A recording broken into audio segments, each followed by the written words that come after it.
Sometimes we forget why we're here. It's easy to fall off track. These help us remember.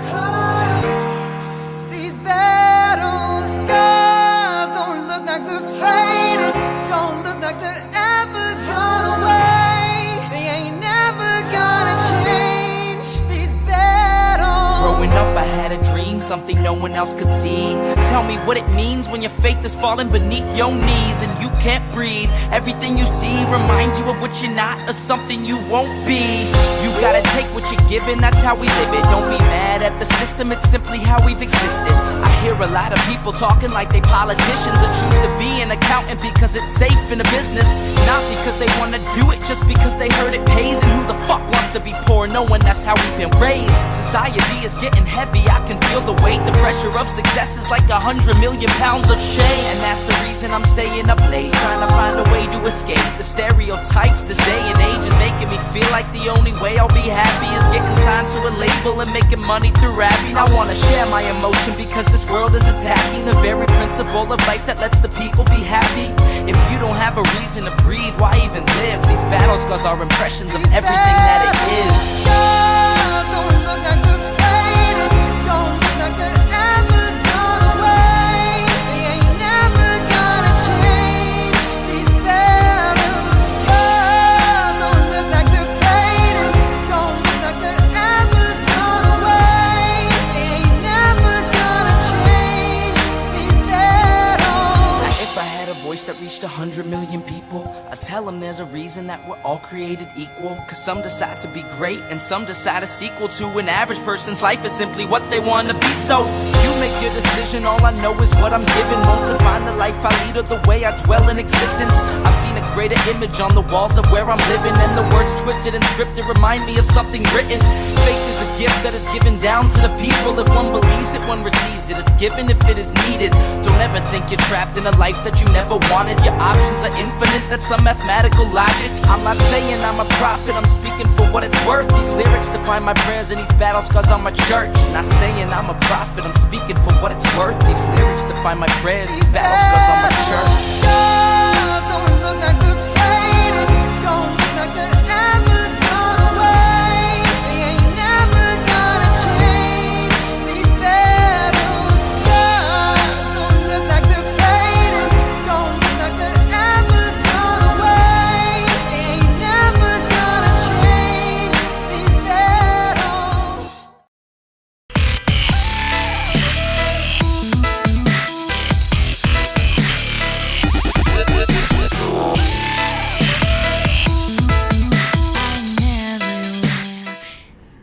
Well, hello everyone. How are you doing? Believe it or not, I was just looking at the bylaws. They don't call them bylaws, though. They call them rules of the Republican National Committee. And why was I doing that? Maybe I'll end up doing a show on that. Do I really want to read all of those bylaws? No, I don't. But I keep seeing all these people crying on Twitter to remove the RNC chairwoman. And I'm thinking to myself, because I kind of have a special interest in that topic, I don't think your bylaws work the way you think they do. And yeah, it looks like, just in my brief perusal, by the way, and then we'll get to the topic, I think let's pretend that the members of the RNC wanted to remove their chair.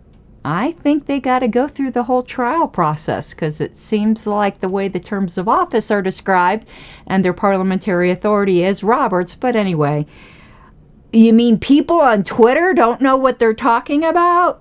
Shocker. Let's do the YouTuber stuff. And I've got all kinds of things to clear out of my broadcasting program here. So if you're new to the channel, or even if you're not new, if you're not yet subscribed, hit the subscribe button. I would truly appreciate it. Speaking of Twitter, you can follow me on X Twitter, Karen Ann Harlos. And last but not least, you can support me on Patreon at patreon.com/Pink Flame of Liberty. I really get excited when I get those new supporter emails, so I would truly appreciate it if you enjoy this type of content. And And I do see Winrich is here in comments. Hello. I don't think you've seen these pamphlets. We were looking last weekend when we were at storage. I told you I was messing with trifolds. These are some of the other trifolds. This is one I printed out from the printer that I was cataloging on Lpedia, and I'm like, this one is pretty timely. Freedom and Justice for the Middle East. And this is what we're going to go over just to see historically what libertarian positions have been. And when I say libertarian, I'm speaking small l in this context. This is not an official publication of the Libertarian Party, but the LP used to distribute a lot of things from the Society for Individual Liberty. They were a big time influence on the LP and a small L libertarian movement. They may still even be around, but I just know we have a ton of their pamphlets in the LP archive. So to be clear, this is not an official LP publication, but it certainly is a small L libertarian thought. And if I remember correctly, it could be that the name is just familiar to me, but the author of this piece, Donald Ernstberger, I thought he was an LP member, at least at one time. Now, there's no date on this, but judging from the other trifolds that it was around that did have dates and the style of it and the membership dues for SIL that are mentioned in here, I think this is probably from, I stuck it in the title. Let me see, just so I don't forget what I had determined that is in the notes. Let me see here. Yeah, I think it's in the 1990s. I would say mid-1990s. And hello, JJ, is when this is dated from. So I did peruse it. So I have a general idea of what it had to say, but we're going to go over it. I did not read it in depth.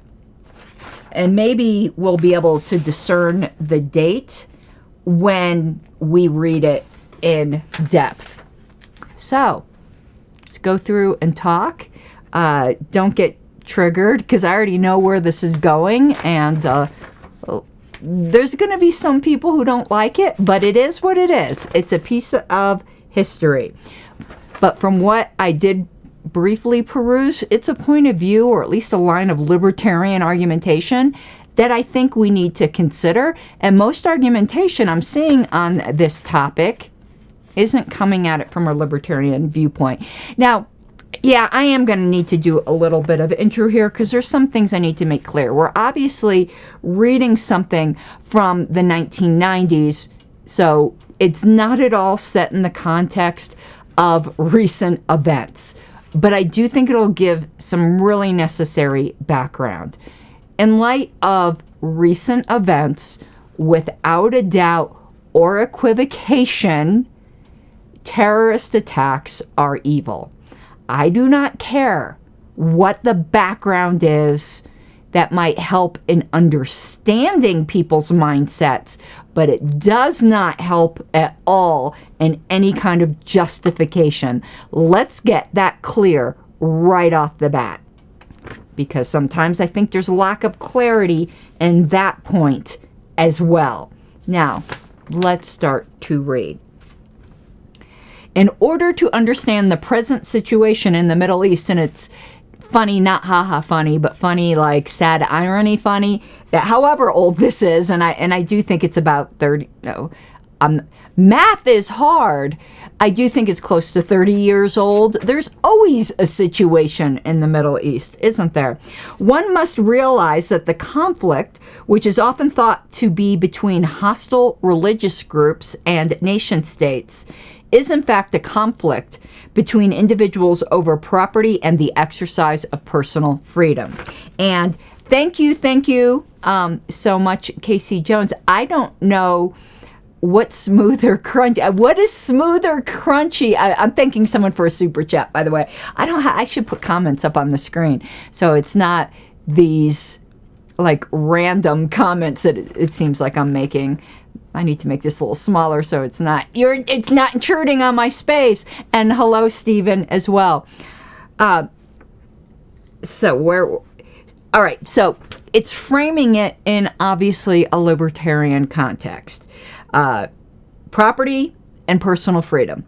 Choosing sides can only come after a thorough examination of these conflicts, okay?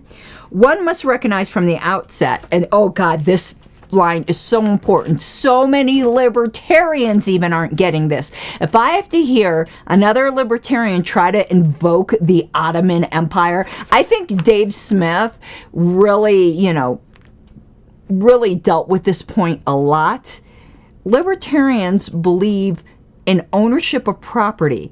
You don't only own it because some state gave you the permission to own it. Let's pretend like all of a sudden the United States didn't exist. You still own your house, even if the United States decided, well, we're going to give away government to some other entity, you still own your property under libertarian theory. I don't give a crap about the Ottoman Empire. The Ottoman Empire didn't own the property. Individuals did. They were at best the administrative authority.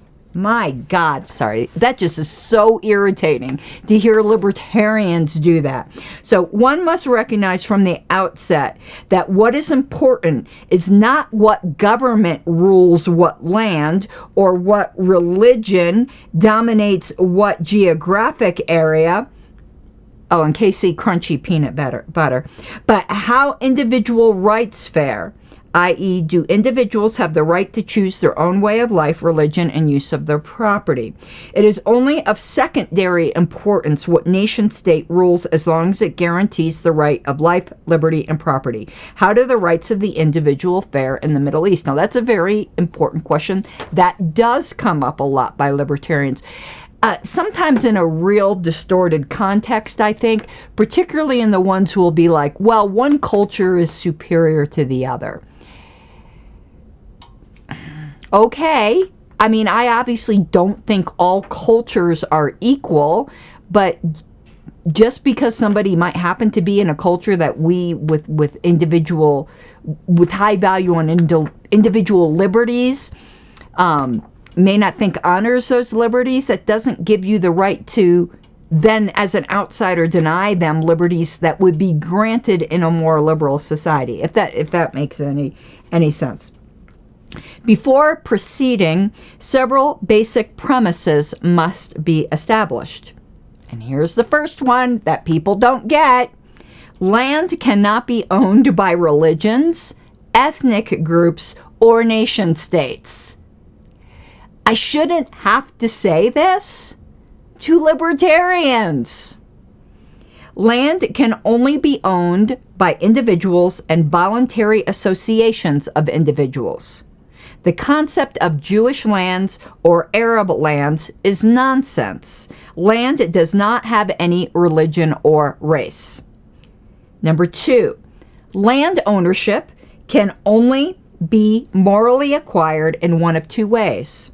The first is by claim of virgin land or of voluntarily abandoned land. Land that has been stolen or acquired through abandonment after intimidation of the owners cannot be morally claimed except by those from whom it was taken. The second moral method of acquiring land is as a result of voluntary transfer through sale or gift. Number 3, morally, transfer of land can only occur voluntarily. This means through free exchange or by will to descendants. Now, I'm going to add something here, and here's where I might be, heterodox in my own libertarianism. I do not hold to the automatic presumption that any particular owner of property, without some kind of, even if you had to make it by negation, I think in some ways that there needs to be some kind of evidence. Not all parents want to pass on everything they own to their children. And to just make that as an assumption, again, maybe I am a bit heterodox there, but I've just known of enough people that have been disinherited that just because you can prove you're genetically related to somebody who had a moral title to a piece of land does not automatically mean you're entitled to it. Now, that might be a good presumption that perhaps can be rebutted, but I think that's something that needs to be discussed. And when we're dealing with, and this might get into it, I don't know, I'm kind of just going free-flowing here. If we're, going back to some of these old cultures, because I've heard somebody say, yeah, but the Romans expelled the Jewish people in 70 AD, so everything was stolen from them. Okay, that's going to be real difficult to prove. But if you're even going to go by descendants of Jewish people who were living in that area in 70 AD, we know how they passed on property. It was to the firstborn son. You not only have to be able to prove some kind of genetic connection, you have to prove that it went through the firstborn son, and probably then the firstborn son of the firstborn son. It's turtles all the way down. And if you were a daughter, or somewhere in there were females, this is just in 99.99999% of the cases, even if you take that 70 AD premise is true, is just impossible to prove. And you have to have provable claims. All right.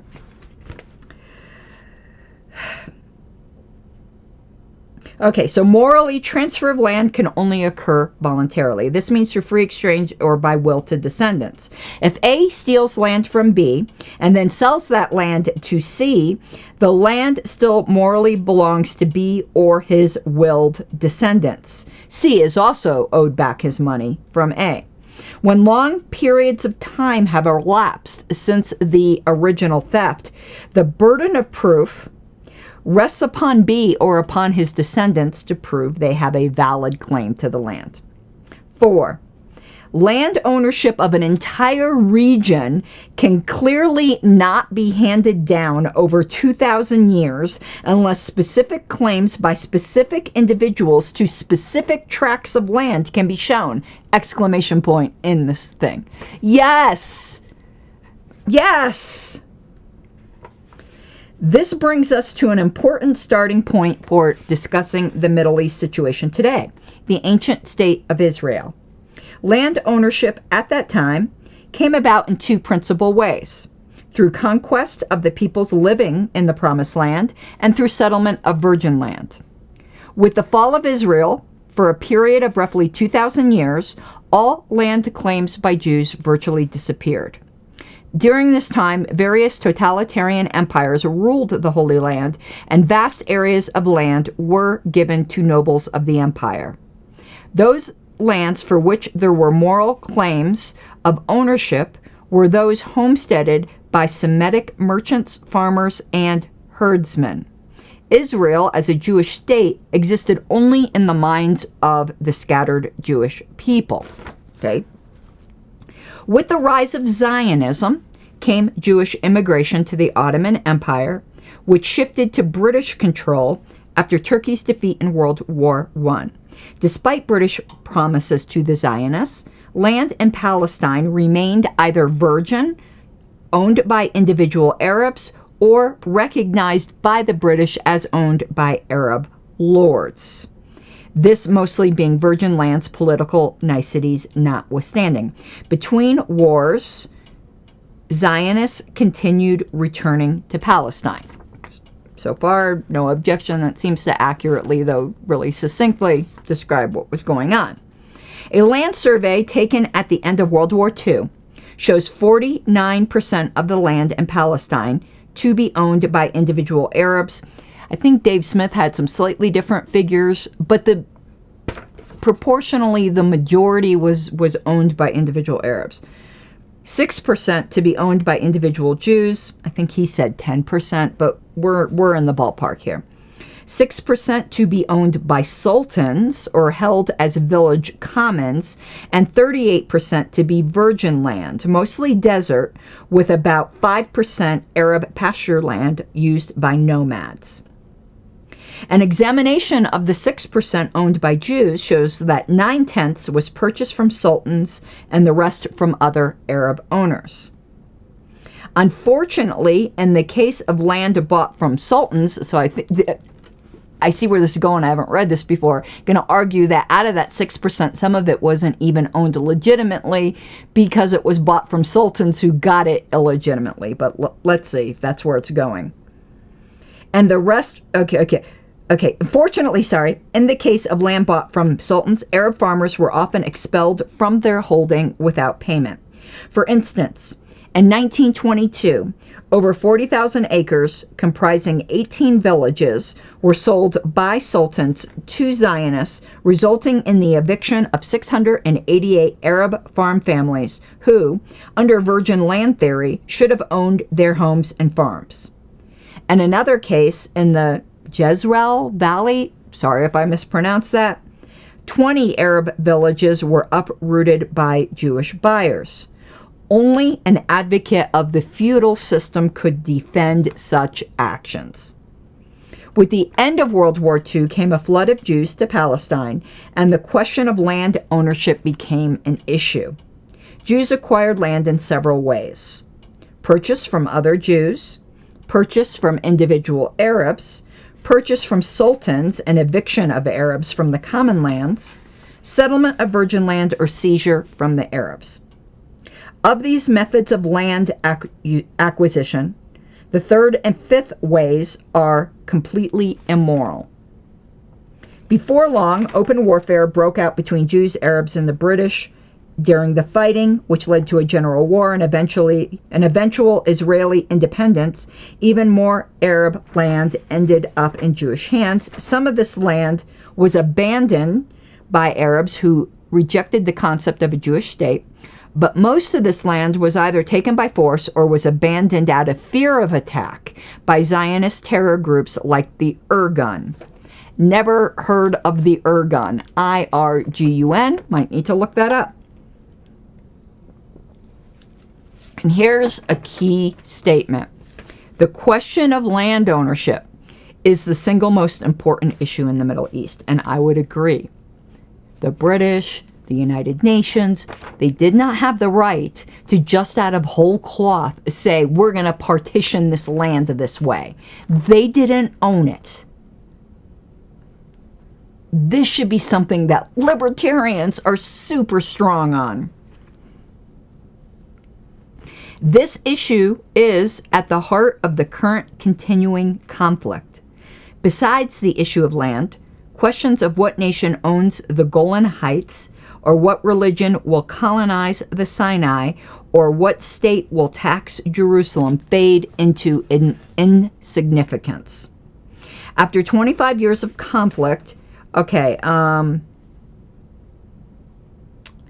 was hoping that would help us date this piece here, but it doesn't. The issue of Arab land ownership is still on the minds of Palestinian Arabs and also on the minds of a few Jewish intellectuals. In the summer of 1972, now I'm wondering if they meant 25 years after 1972, this would put this in 1997, which seems about right here.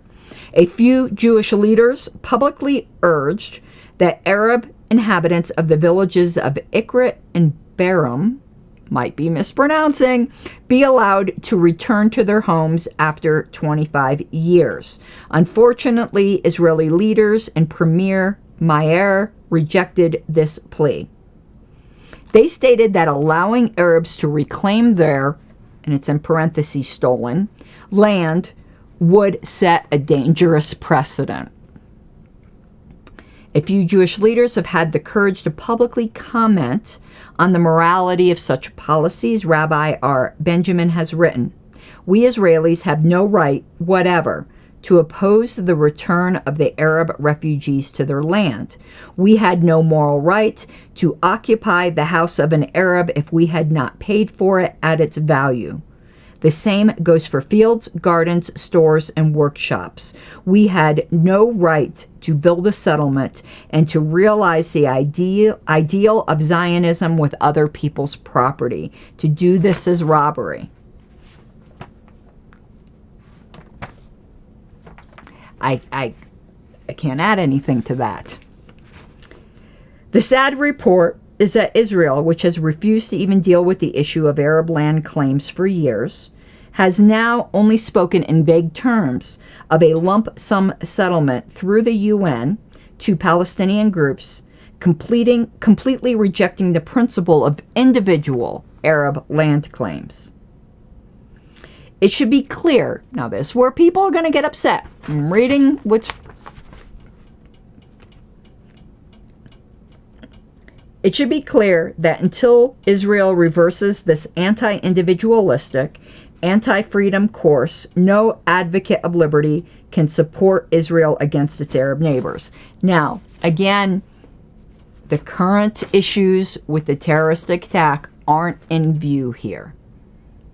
That obviously super complicates things, but it doesn't negate what's said here.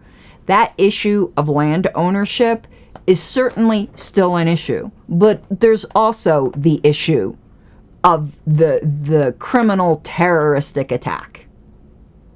That's still an issue.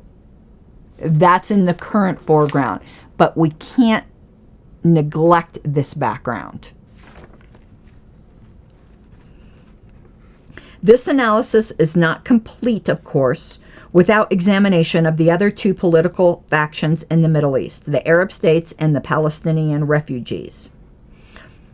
The nation-states surrounding Israel, with the possible exception of Lebanon, have no history of respect for individual property rights and personal liberty. These nations have long violated the rights of their own citizens, and it's hard to imagine a situation where their triumph over Israel would result in much more personal liberty or security of private property than presently exists.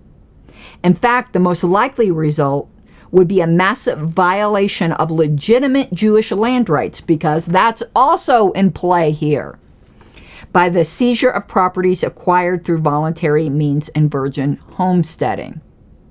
So that's why when you hear on the other side, you know, what's it, from the river to the sea, there's legitimately owned Jewish land here as well.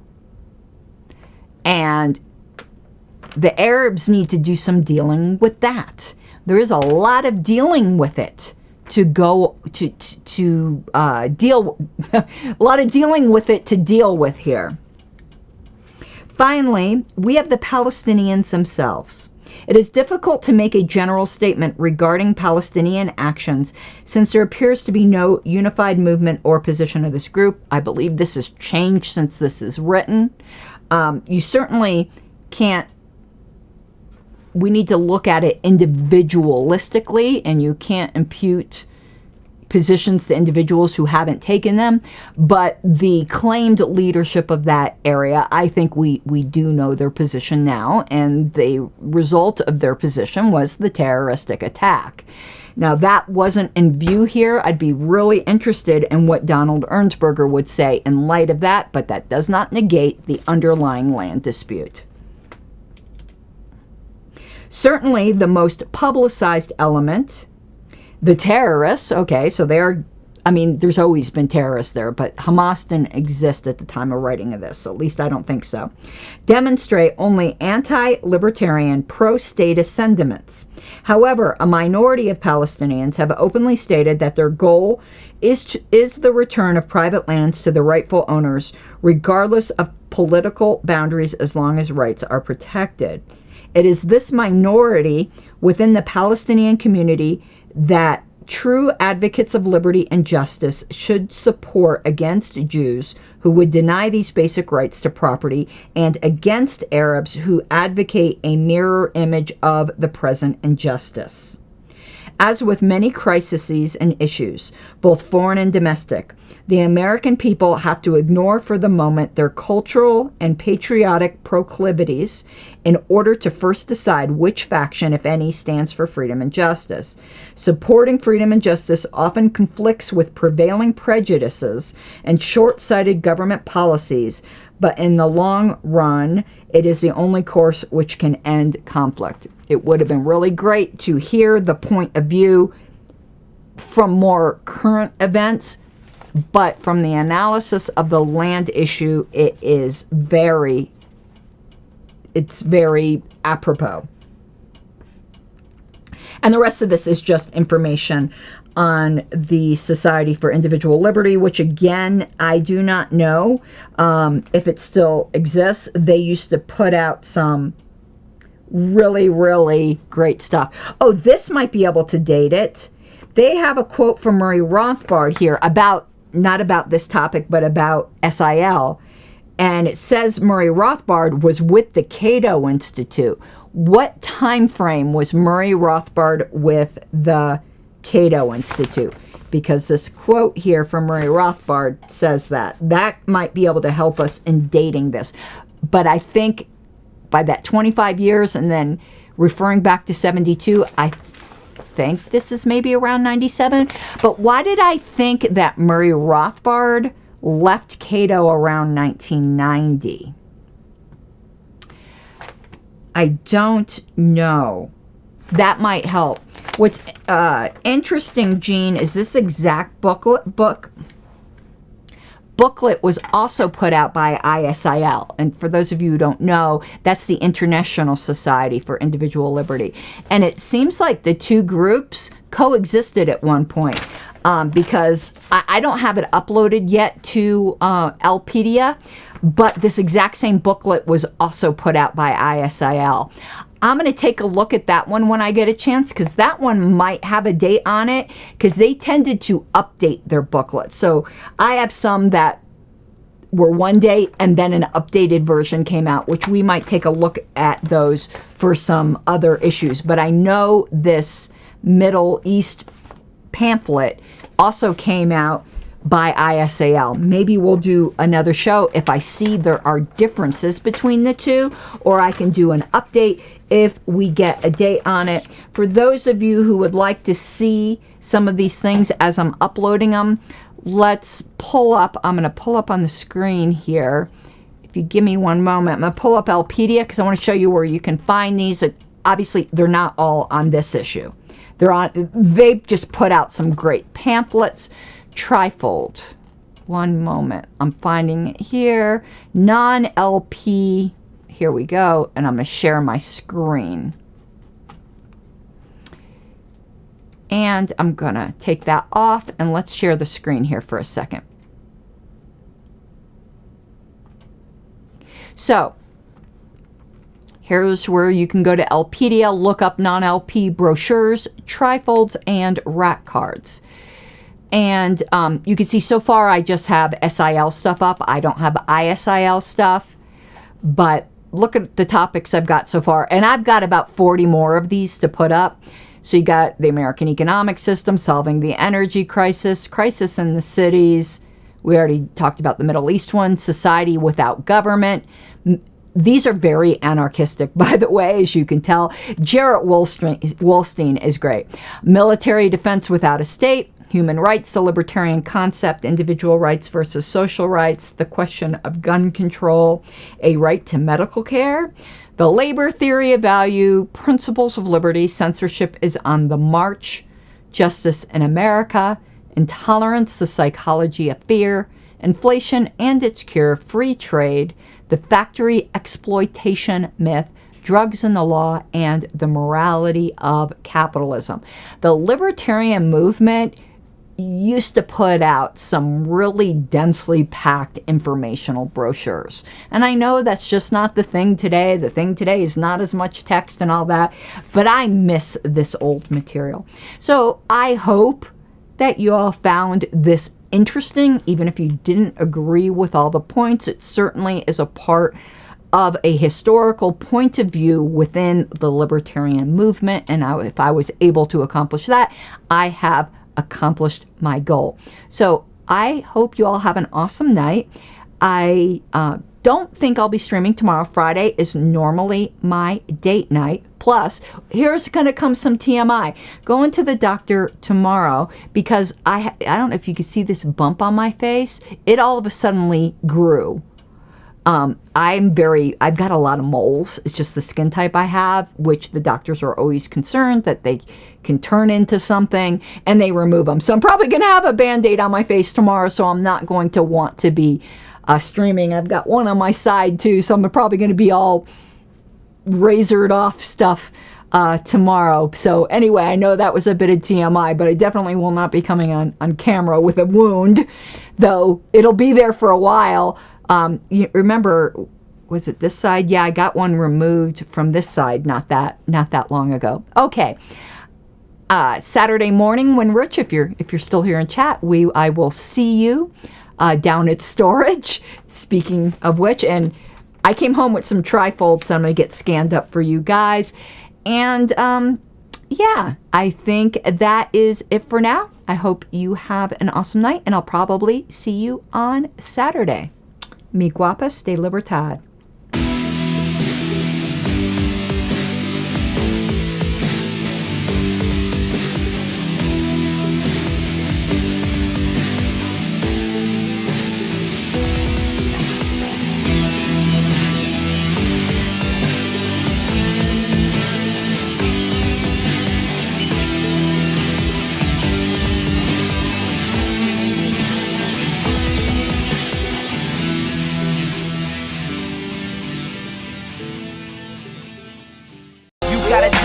Given, that's how we live it. Don't be mad at the system, it's simply how we've existed. I hear a lot of people talking like they politicians, or choose to be an accountant because it's safe in the business, not because they want to